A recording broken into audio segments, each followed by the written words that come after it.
If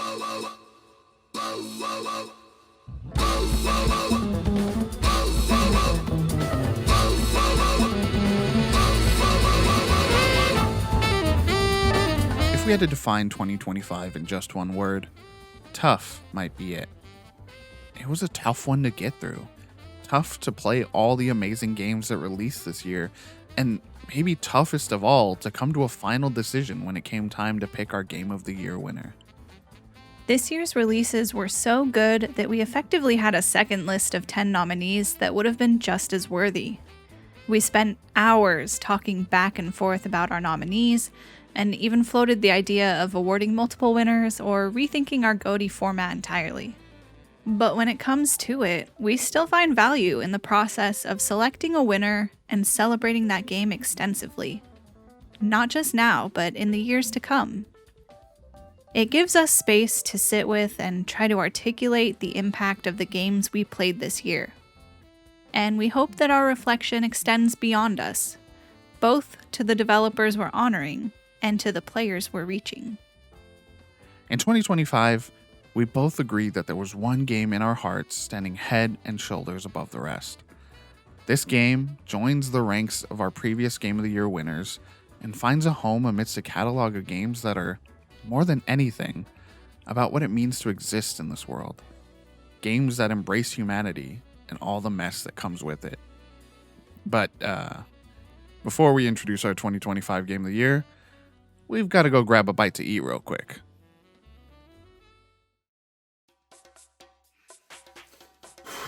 I don't know. Something like that, maybe? Yeah, that's perfect, actually. Wait, do you have the ace in the hole? I've got what you're looking for. My favorite. Bam! Okay. Check my work. Let me see here. All right, now we're ready. Consume Me. Developed by Jenny Jiao Shah, A.P. Thompson, G.N. Lee, Violet W.P. and Ken Koda Snyder.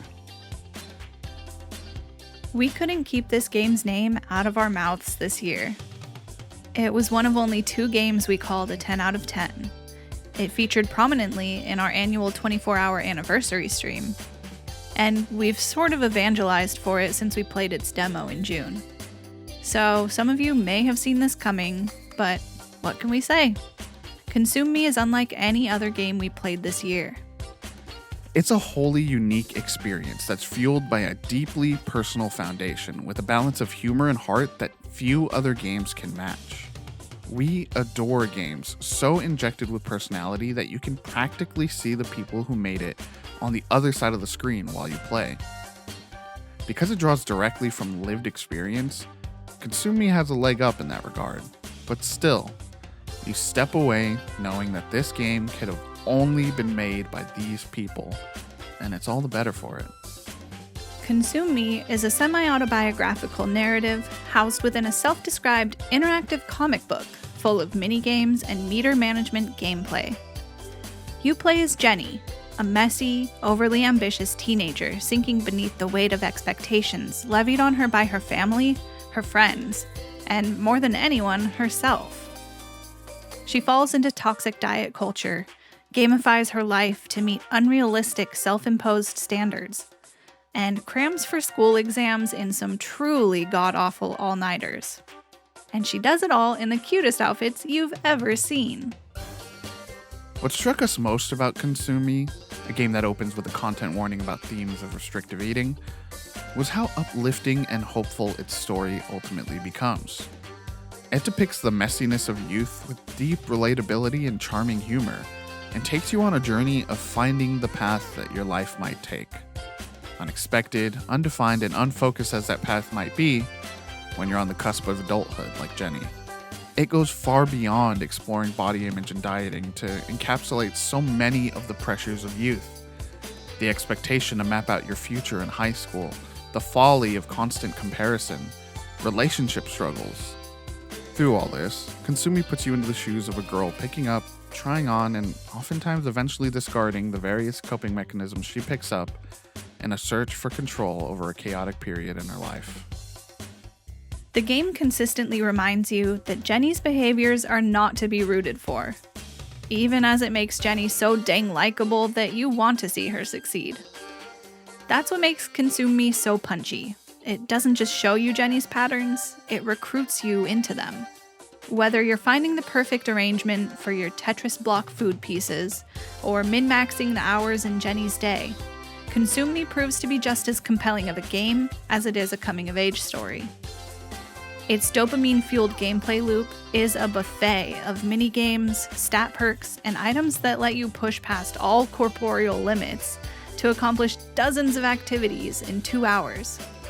It makes it uncomfortably satisfying and fun to participate.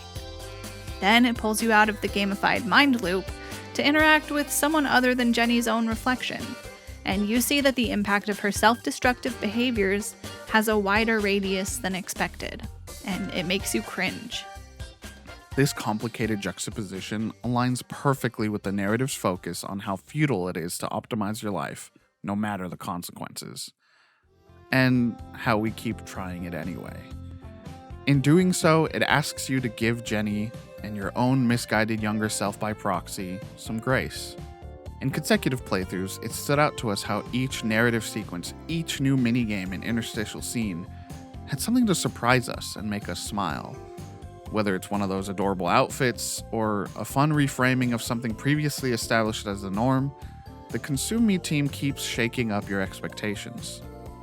Consume Me's final hours are what really elevate it into the stratosphere of greatness that earned it our top prize this year. And that's because it does things no other game would dare to.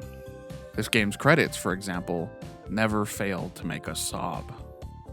And no other game would have you and your friends all chanting, "Egg, egg, egg," as you hope to pull the fated fried egg corner piece that'll seal the perfect lunch. Feed cookie. Egg coming through! Egg. Let's see though. Whether it's making you cry, laugh, or shake your head, Consume Me resonates not by trying to be universal, but by committing to something personal. It's a reminder that we're more alike than we are different, and that games as a medium can provide the space to explore that by journeying through each other's stories. Congratulations to our 2025 Game of the Year, Consume Me. The best meal in a year full of gourmet dishes. We hope you take the time to check it out. Thank you to the team that brought it to life. Jenny, AP, GN, Violet, and Coda for opening your hearts to make this game and for letting us be forever changed in playing it. Games like Consume Me are what will inspire future generations and lay the foundation for a version of the industry we can be proud of.